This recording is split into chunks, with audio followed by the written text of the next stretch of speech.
How to enable Data Saver on Android. In this video, I'll show you how to enable Data Saver on your Android phone to reduce mobile data usage and limit background data for apps. Start by opening the Settings app. Then tap Network and Internet, Connections, or SIM card and mobile network, depending on your device. On some Android phones, you may need to tap Data Usage before you'll find the Data Saver or Data Management option.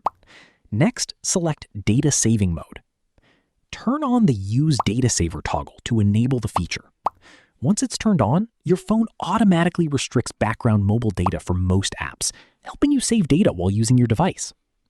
If there's an app that needs unrestricted background access, tap Unrestricted Data Access, or Allowed Apps, then enable the apps you want to exclude from Data Saver. That's it!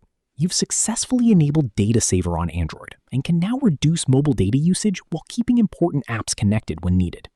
If you find this video informative, click on like, share, and subscribe for more.